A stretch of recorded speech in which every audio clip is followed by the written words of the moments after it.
In the heart of nostalgia's embrace lies a flicker of celluloid magic that transcends time and twirls us into the enchanting realm of Hollywood's golden past. Picture this, a dimly lit room, the air heavy with anticipation, as the projector's soft whir fills the silence. The year is 1974, and there you are, perched on the edge of your seat, your senses tingling with excitement. The screen bursts into life, and before you unfolds a mesmerizing tapestry of song, dance, and cinematic mastery. That's entertainment. Ah, that first encounter, a kaleidoscope of emotions, joy, wonder, perhaps a touch of wistfulness for an era you never knew firsthand. The silver screen becomes a portal, transporting you to a bygone era where Fred Astaire's graceful steps defy gravity, Judy Garland's voice stirs the soul, and Gene Kelly's rain-soaked exuberance becomes etched in memory. Those iconic moments, the ones you replay in your mind, dancing through the corridors of your imagination like a perennial chorus line. Fast forward to today, and here we are, ready to unlock the treasure trove of facts that weave the story behind That's Entertainment.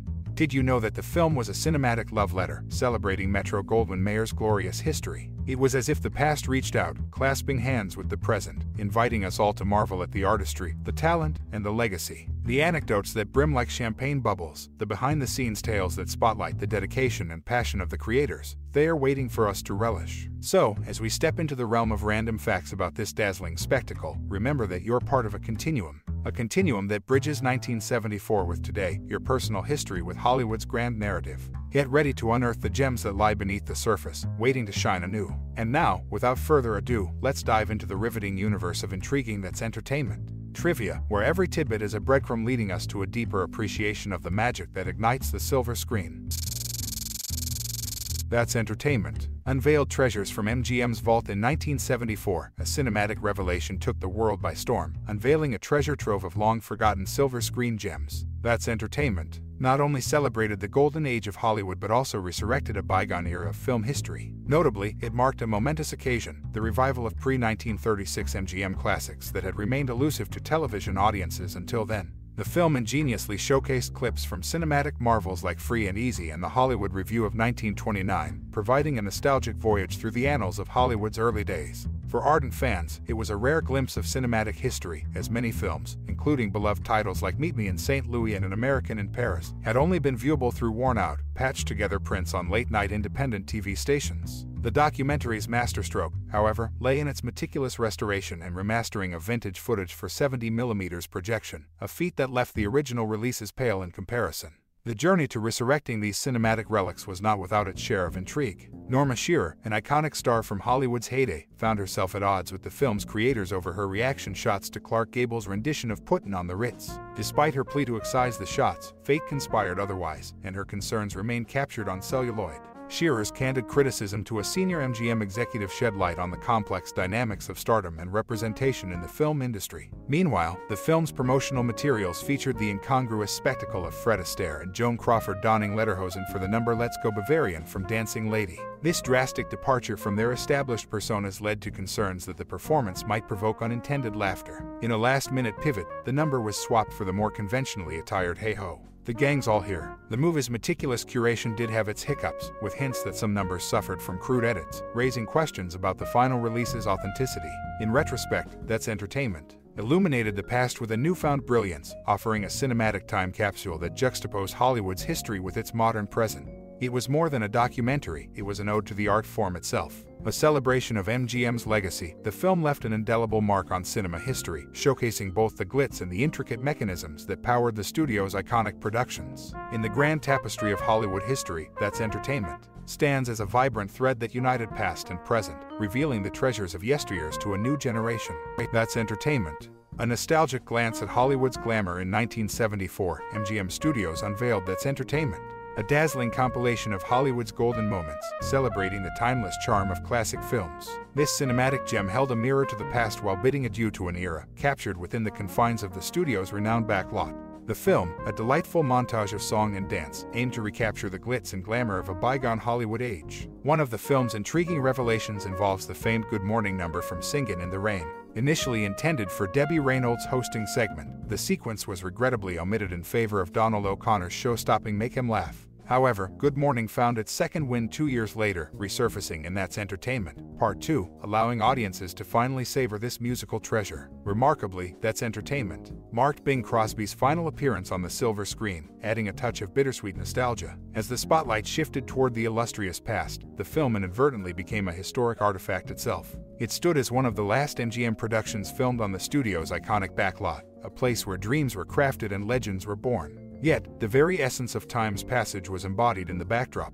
The backlot's once majestic standing sets had gradually deteriorated, mirroring the fleeting nature of fame. The backdrop, notably the train station set where Fred Astaire offers his introduction, and Bing Crosby playfully remarks on the scruffy appearance of the English Lake area, became a poignant metaphor. This aged facade, though no longer in its prime, resonated with the film's overarching theme of reliving a glamorous past that was inherently illusory. As the camera rolled for one last time, the film captured not only Hollywood's splendor but also its impermanence. While the studio's famed backlots 1 to 6 have since been repurposed, That's Entertainment stands as a time capsule, preserving the allure of Hollywood's yesteryears. The film's juxtaposition of faded grandeur against the shimmering spotlight serves as a poignant reminder that even in its scruffy state, the past's charm remains ineffable. In the tapestry of Hollywood's history, That's Entertainment remains a treasured thread, encapsulating the glamour, music, and magic of an era long gone, and etching its memory in the annals of cinematic nostalgia. In the glitzy montage of Hollywood's golden age showcased in the 1974 film That's Entertainment, a keen-eyed viewer might spot a captivating illusion.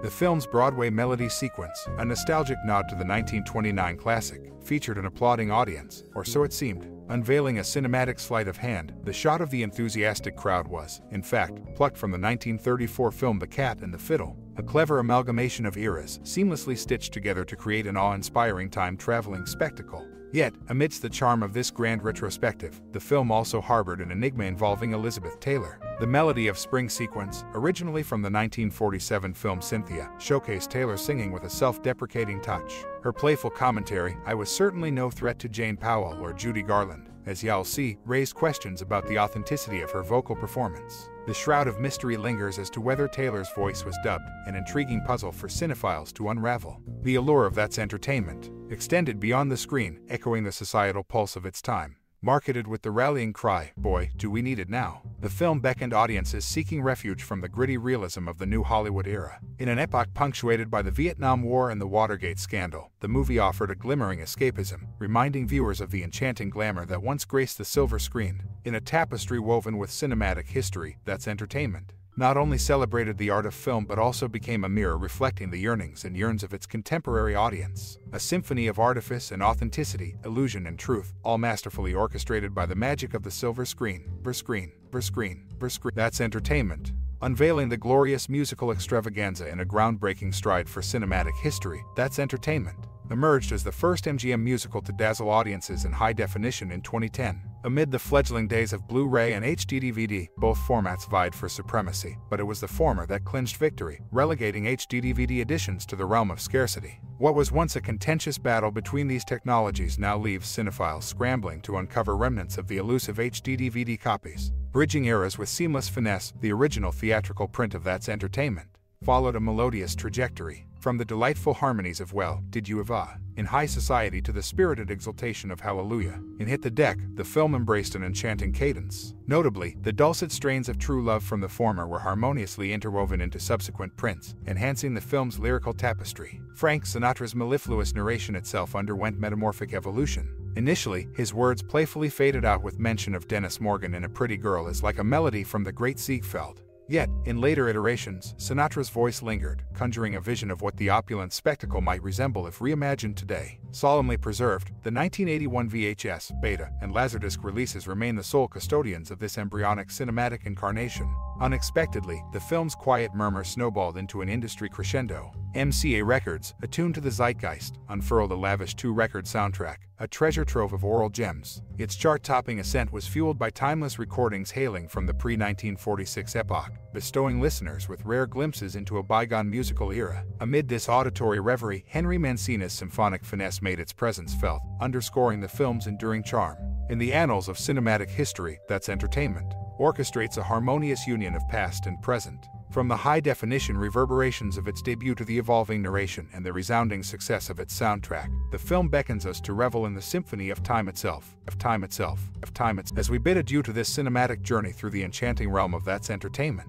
A true masterpiece born in the bygone era of 1974, I extend an invitation, a whisper carried by the winds of nostalgia, to delve into the corridors of your own memories. Allow the vivacious dance routines, the melodies that painted the air with magic, and the glittering stars that adorn the silver screen to ignite a spark within your heart. Just as the performers of yesteryears wove dreams for countless souls, you too have been a spectator to the dreams they spun. The movie isn't just a reel of history, it's a mirror to your own history, a reflection of the moments you've shared with its splendor. Did you tap your feet to the rhythm, hum along with the tunes, or perhaps even mimic the graceful gestures of those illustrious dancers? And now, dear connoisseur of the celluloid, it's your turn to shine. Unearth those cherished memories, dust off the echoes of laughter and applause, and share your own tale. Whether you reveled in its glory when it first graced the screens or stumbled upon its charm years later, your connection with that's entertainment is a thread woven into the fabric of its legacy. As the curtains draw to a close, I extend my gratitude for embarking on this voyage of reminiscence. Your time and curiosity have blended harmoniously, just like the symphonies of the past that continue to resonate.